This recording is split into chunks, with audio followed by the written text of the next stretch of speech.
The Kwahu Main TV and Kwahu Tour Initiative has discovered a new tourist site of a cave with full of bats. The beautiful nature of the scene is simply amazing. Watch this short footage of the scene as reported by Mr. Bidi Ako, the tour guide to all tourist sites in Kwahu. This is a wonderful and a great experience that we are having. This is an expedition, a great adventurous expedition that is being presented to you today.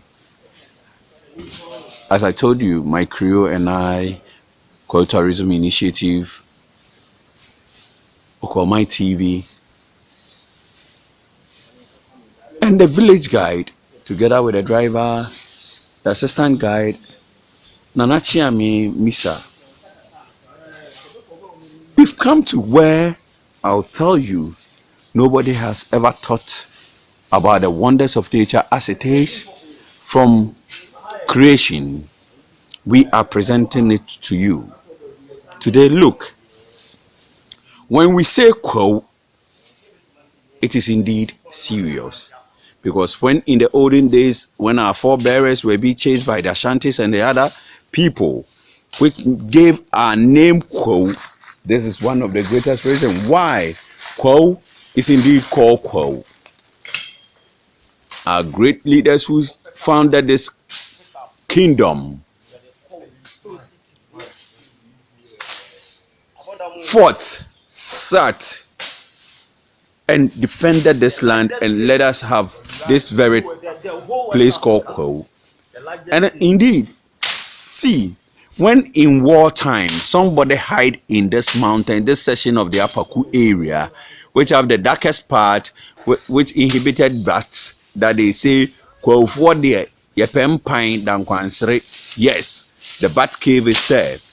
And as you look at this section and look at the rock, how it's parted coming from the down, you will neither have any idea that this mountain has the kind of features that you can see, and see that the tree lining up in the middle of this I'll call it this alley. And you look, and I tell you, Nkoko is down there, which literally in the olden days have the name Nkoko. If you go, you are going to die, because our forebears were warriors. And I'll tell you, there were people who they didn't really want war, but they were peace-loving people. And I tell you, today,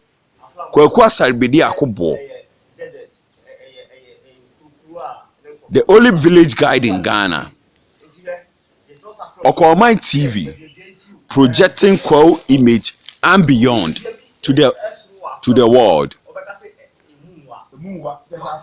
And Newblacksghana also showing what the black man is capable of doing and what we have for the world. And I'll tell you, we are presenting to you live, first-hand adventurous expedition exposing what we have that is unknown. Hello folks, this ain't joke. We've gone behind the scenes, entered into this cave and forest to come and show you this wonder of nature. And I tell you, in few months' time, viewers across the world, tourists and visitors alike, can come and see this wonder of nature for themselves. And I'll tell you, you will get to know why Kwahu is a solid place. Why Kwahu people are industrious. Why Kwahu people are adventurous. Why Kwahu people are welcoming. Come to Kwahu. This is where even the breeze coming from the mountain, the Upper Ku side and the Odrianoma side, whisper Akwaba.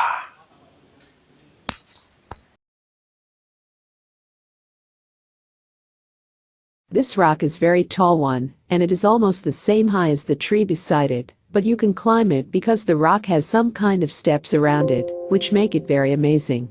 Mr. Bediako and one member of his team climbed the rock to pure libation on top of the rock.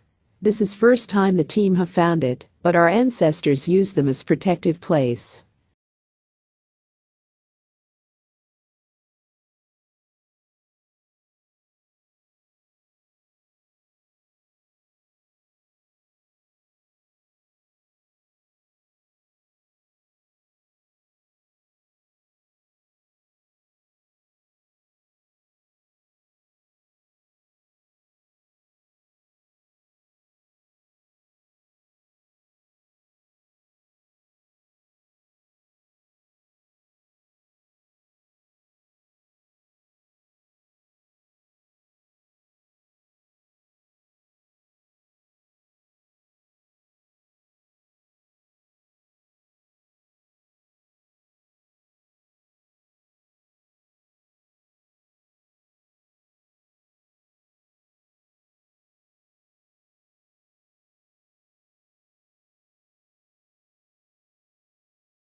You would think we are joking.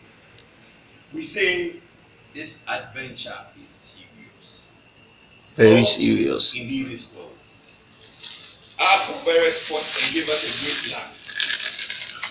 And this place is our heritage. We tell you, when Asilas were coming from downtown below, that today they call it an Oko, which literally is Enko Enko. They feared this mountain because our forebears, the great warriors, who really wanted to defend their people because they are peace loving and they don't want war, and they climbed up this hill or this mountain. Really, and indeed, spend great time in here. And when you dare to come, stones will roll on you. And you know what? Over here, you will never ever have an idea that men are hiding in this very mountain. See, where we are, if you are not brought here by one who really knows here, you would never ever think there are places like this. You can do a picnic, a jungle, the great and craziest ever jungle night party is going to happen here soon time, and people will come up here as you party, you walk out. Looking from here beyond, you will know that indeed we have a great place. This is very awesome. And my language again, spectacular. And I say, Your viewers, on all the channels, Newblacksghana, Eat Life Migrate, or for my TV, the main architect. And I will tell you, KTR, World Tourism Initiative, Kwahu People, the only village guide in Ghana, taking you to the unknown destinations across the globe. And I will tell you something. Here, see, come, eat, watch, and feel cold. A big shout out to all the great men in Kwahu, all my nananum, and everybody. And I will say to Nana, for being a prophet that know of him Christ, so Godfather, in fact, your advice, your inspiration, everything is carrying me on. And I tell you, Father, I'll go beyond the skies. Not forgetting Humphrey Bucking. Papa, you started this with me. And you said Onibama be hunu haso ju boni din. And you spent money. And we are going high. I'll tell you, when you're hungry, as known in private life, but your name, your full name, Nana Amiya or Gia War, Yaba, first. Nana said, Nina Irami, I just saw the channel. Because the net here, Meme de nana. Nana Chiami, Misa. Yami kofi misa. Anachi yami misa. Anachi yami kofi misa. Nana Chiami, Misa. Misa MI. Misa. And you can't brought me to me, something to brought me to small. MISA. The MI was someone ways, but Nana Chiami, and I'm pricing Chiami. Our kind of woman like the bar up a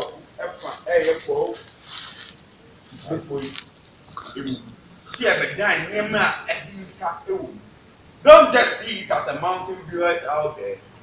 See this place and know that it has great mystery, great stories to tell to the world. And Kwahu, indeed, is a jewel of Ghana. Hey, not forgetting my one and only Apostle. Nana, Miracunyam Pong. Across the one, the property. But our Paponta, Papa Nechiao.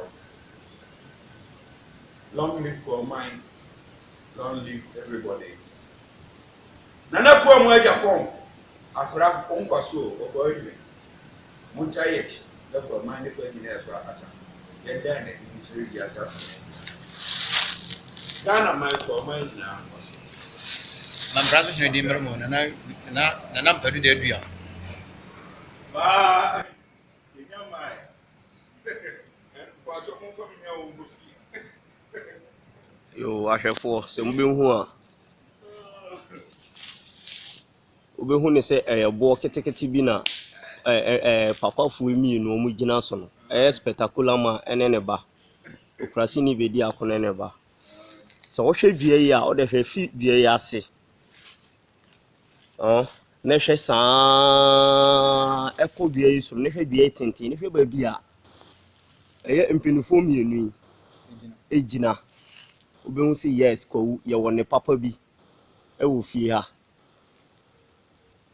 pa cho monhwe ne yie pa enye eboketwa steps wo ho a wa obetimi afa ho saa ko gina so akoye de wa ope ahwefo yedi so ahaye oduanoma cave oduanoma ne apaku cave apaku cave ayo sene nana ese no no se ahaye apaku enye oduanoma mom eye nana chiame misa kofi misa ono nso nana nso na te ho a waje adamu no ehoye stuffing chair 3 in 1 odamu a o chen stuffing chair kura ti nana ajojo ne ho e na ote ne stuffing chair mu. Continue watching the other part of the video and hear a brief history of Kwahu people and see what Kwahu has for tourism. The Kwahu traces their historical origins to Adansi and Asante Mampong in present-day Ashanti region. The first migration from the Adansi occurred when the Asante kingdom had not been thought out by Asai Tutu I, founder of the Asante nation. Long before the Asante-Dankiri War of 1699 to 1700, Nana Asai Twim, the first chief Agonaman in the Adansi Morabam, his nephew Badu, his younger brother Kwasi Tutiti, and a slave Kafabra, together with Frempong Manso, who later founded Asante Akim Stool land in the Asante kingdom, Nana Amaya, founder of Asante of Fidwisi, and Nana Adu Jayemfi, founder of Asante Jayemisi, fled from the cruelty of the king of Dankira, who had captured Adansi in about 1600, to find a new land. The group got divided, and the trekking Kwahu kingdom led by Nana Asai Twim moved up mountains and stopped first at Dampong, whereupon Asai Twim and his people then moved on and discovered the Mpriso Scarp. The trekking Kwahus continued to search for suitable land to settle. From Mount Apaku, where they first settled, they came across a stream with a rock which is shaped like a stone jar. Nana Asai Twim interpreted this as a good omen and decided to settle there. He named the place Bukirua, meaning stone jar.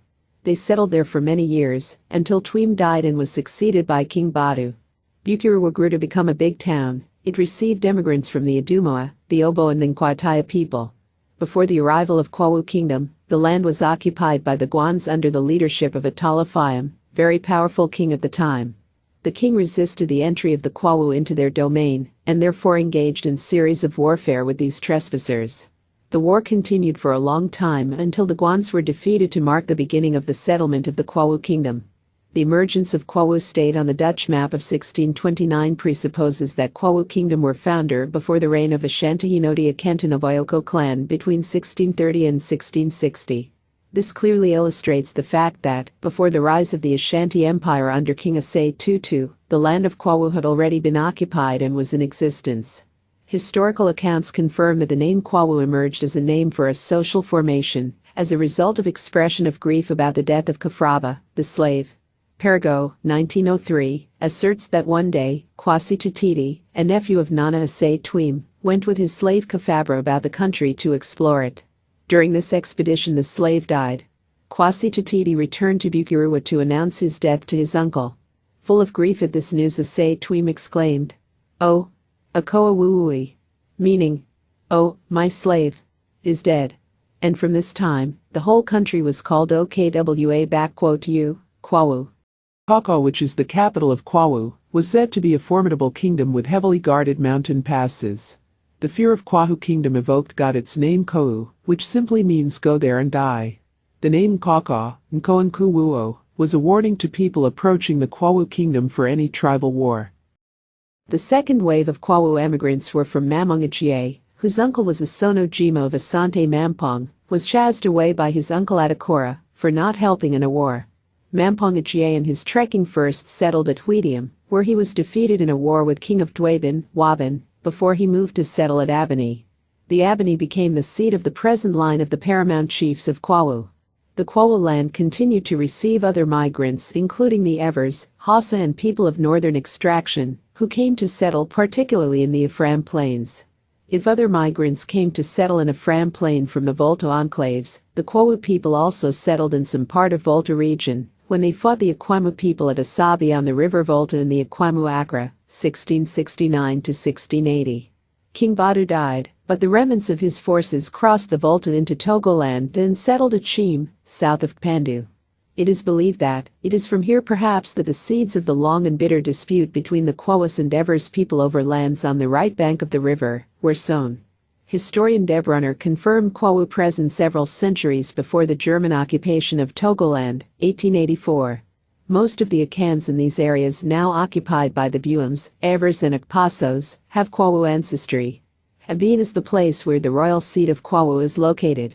People from Abin claim to be the first people to settle on the Kwahu land, which is in the valley. However, the people from Burikua claim to be the royals of the land, since they said they were the first group to find settlement on Kwahu land. Due to that there has been rivalry between people from Abin and Burikua, in terms of the capital where the royal seat should be. The occupant of Kwahu stool is from the Brechuo clan. Dwellers from Kwahu settled on the mountain to seek for protection, and because of that the people formed a slogan known as Asis Aban, Yenti Jaya, protectors of the land, we do not quit. The other slogan for Kwahu people is Obu, rock, and their response is Abuba, child of the rock. When Kwahu Kingdom was found, they were never conquered in wars by any ethnic group. Almost all the wars recorded in Kwahu history were brought down from the original settlers and warriors from other ethnic groups who needed new settlements as they fled from their ancestral homes due to unsafe conditions arising from disputes, bad climate and other adventurous necessities. The people had to look for new and conducive settlement. There are many more amazing and beautiful tourist sites in Kwahu. Now if you may ask, how do I get to these interesting places? Hold your peace. Kwahu Tour Initiative, Akwa Main TV and Newblacksghana will take you there with no hustling. Just contact us.